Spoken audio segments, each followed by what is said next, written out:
Hey guys, Sandra here for the Peas. So it's Free Friday. Woo! And unfortunately, Josh won't be joining me this morning. He is taking a very well-deserved rest. We have had an amazing but extremely exhausting week. I kind of feel like this week has kind of been a culmination of some of the other weeks catching up to us. On Wednesday, we were able to actually drive up to Denver, which is about 2 hours away from where we are, to support some of our friends from Direct Action Everywhere who were part of the Dodgers baseball game disruption, and to support them during their legal proceeding. I mean, it's a court, you know, what else is called a court? Like a tennis court, a basketball court. It's called that because it's a game. It's literally a racket. So yeah, so that was interesting. We were so happy to be able to be there for them. We're driving up to Colorado Springs later today, later this morning to do another type of direct action, which you guys will get to see the video for tomorrow. It's just been a lot of research this week, a lot of really sleepless nights. We haven't had a lot of time to ourselves at all this week, and so it's kind of just catching up. So this Free Friday, I thought that it would be a really good time to kind of just address both some of the cool things going on right now in our community, as well as the fact that today is Women's Equality Day, which is pretty cool. So I thought it would be a good opportunity to rehash kind of some of the issues that I brought up in the video for International Women's Day that I made. I'll link somewhere up there probably.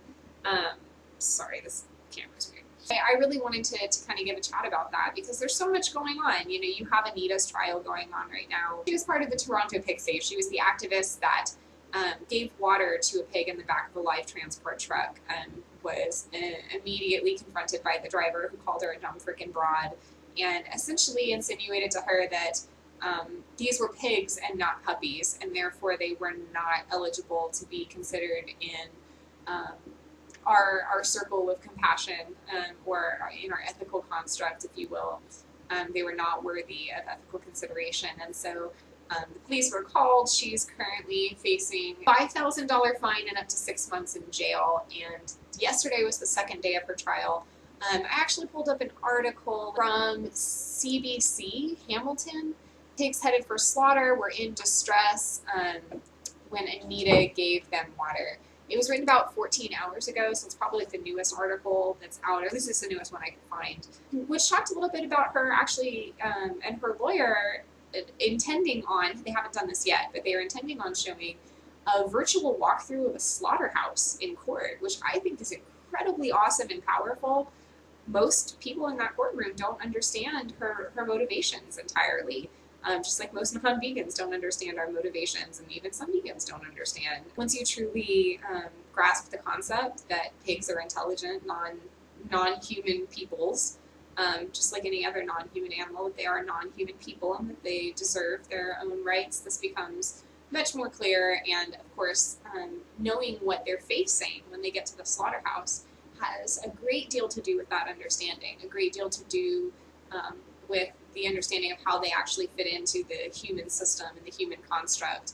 So I really look forward to them doing that, and I look forward to keeping up with this trial and seeing how that goes over in court, because for the people, you know, ultimately, you know, deciding her fate, to see why she was so, my goodness, that was a kitten cry. Was so passionate and so driven to help these beings. I think that's going to make a huge difference, especially in the topic of animal rights, as it's talked about from this trial. So yeah, keep in mind, of course, that legality has never been the judge of morality. You know, slavery was legal. Everything that Hitler did was legal. I mean, come on, guys.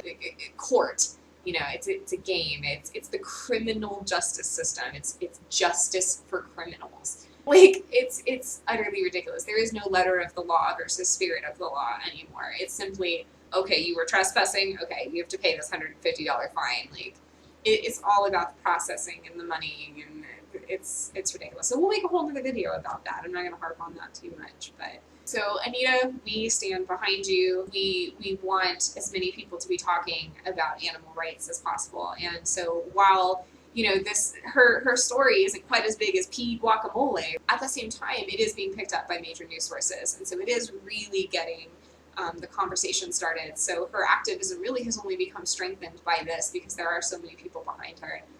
Even non-vegans, which I think is kind of funny and crazy. I mean, it's always the cognitive dissonance thing, and so it's like it's good, to the one side, like, oh, they see like our argument in some measure, and that's really good, but also why are you still eating animals?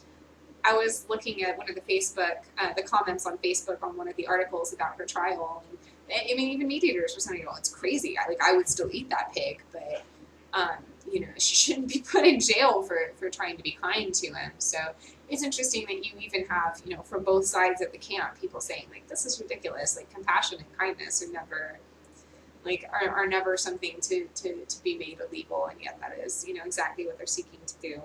On this Women's Equal Rights Day, I think it's even more important to talk about the plight of non-human animals. We can see within our own system how frustrating it is that we even still need to have the topic of women's rights, but then you have, in the news, like, women being forced out of burqas on the beach, being forced into burqas in another part of the world. You have women still making less than men. You have all of these other issues. So many non-vegans will attack vegans and say that we don't care about human issues. Well, clearly we do. I'm a woman. I think women are awesome and should have equal rights, but I also think that non-human animals are awesome and should have equal rights as human beings, at least in the sense of being considered in our ethical construct, at least being worthy of consideration ethically.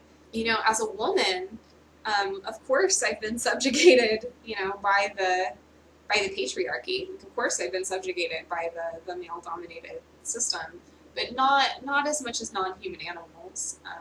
And I think about females in our food and clothing system, that we have these non-human animals so wrapped up in, and females in that system are unfortunately exploited much more than males, and it's very much a mirror of human society in that aspect. You have dairy cows and laying hens who are exploited specifically for their reproductive system, so that we can profit off of what their bodies produce naturally. Talking about this on Women's Equal Rights Day is to understand my feminist friends who still want to eat eggs and drink milk, because it's hard for me to understand how you can not look at that and see how blatant it is that they are being exploited because they are female, and they are being exploited more than their male counterparts because they can provide, quote, a mother's love. And I put that kind of in quotes and quotations because I like to say that because I think that is the way that most non-vegans see it to some measure, which is really disheartening to me. So I'd like to illustrate the absurdity of thinking that, like, these animals are not our mothers, and yet we're exploiting them because of their ability to mother. Chickens, egg is, the byproduct of her menstrual cycle. A cow producing milk is going to produce milk for the exact same reasons that any human would, which is because they are either pregnant or have recently given birth. So if you guys hear the cat circus going on behind me, don't mind that. They're really excited right now. So again, on Women's Equal Rights Day, I think it's so important for us to cover the topics of not just human women, but the females of all species. And so it's a good day to bring up topics like, women making big changes, like Anita, like dairy cows being ripped away from their newborn calves, and put on a constant cycle of insemination and birth and milking, and insemination and birth and milking.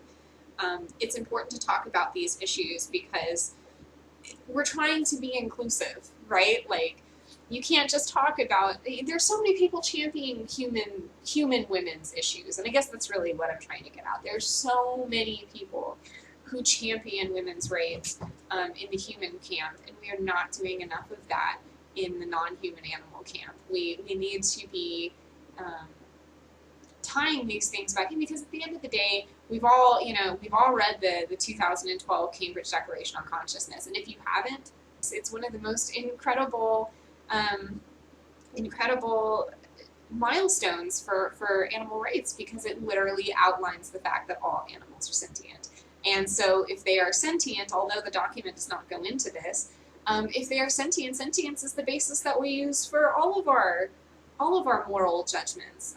We don't exterminate the infirmed or the mentally ill because we see that they are sentient and deserve a chance at life, even if they can't contribute to human society in a way that we think that everyone else should be able to contribute. And in that same sense, non-human animals, although they're not communicative with us in a way that we automatically recognize, they are sentient. And if we recognize their sentience, then we have to recognize the overwhelming need to include them within our circle of compassion. So these are things that on this, Women's Equality Day, I'd like you to think about. Think about the strides that our female activists have made in our camp. I mean, really, truly, the animal rights front has always been championed by women, and that has to do mainly, I think, with women's suffrage and understanding that animals were as subjugated as we were, and going back to, but women have always kind of been at the forefront. It was at one point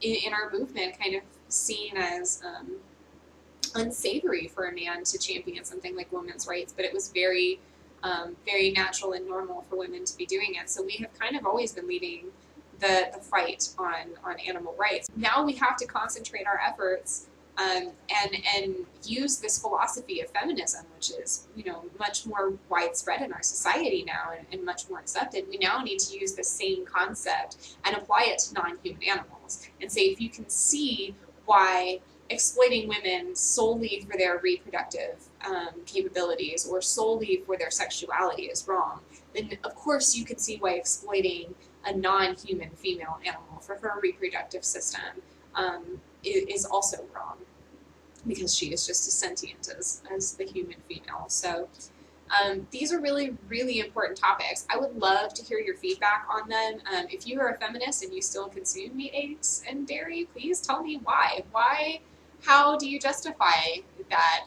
And please, for all the sake of all goodness, don't tell me that it's because of nature. It's the natural order of things, because that has been the argument of the patriarchy from day one. It's just like men are naturally more capable. Boom, done. No more conversation. So please don't use that excuse. But I would like to try to understand where you're coming from, and hopefully maybe give you some perspective. And of course, if you are an awesome vegan warrior, especially if you're an awesome lady vegan warrior, please bring up this topic, especially with your friends who consider themselves feminists, be that male or female. Help them understand, even if it's just in this one camp, this strong, anti-misogynistic, pro-feminist standpoint. Even if it's just that, let's relate that back to veganism. Let's talk about, okay, let's not talk about men in the industry at all. Like, forget the fact that male chicks are ground up in the egg industry because they're simply a byproduct, because they can't lay eggs, because human beings are so arrogant that we've actually literally genetically modified 2 different types of chickens, one to lay and one to be, quote, boilers. You can ignore all that, and just the fact that human beings exploit other non-human animals solely for the reproductive system, and are exploiting females in this industry. Like, again, I go back to this all the time, but just that one point is enough to get somebody really thinking about, like, oh wow, that really isn't in line with my morals. Like, wow, that really isn't in line with how I want to live. Don't be afraid to bring up these kinds of topics. I know that this has been a really long rant, but I hope that in some measure it has been helpful or enlightening.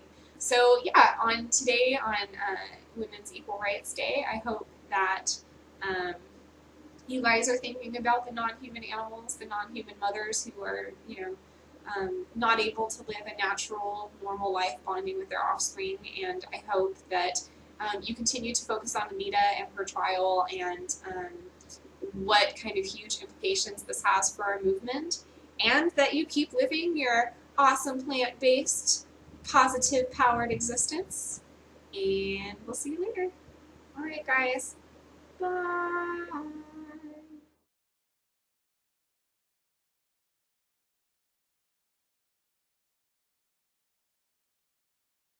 Oh, and please support us on Patreon. Please go check out our Patreon. It would mean so, so, so much to us if you guys would join our Peapod.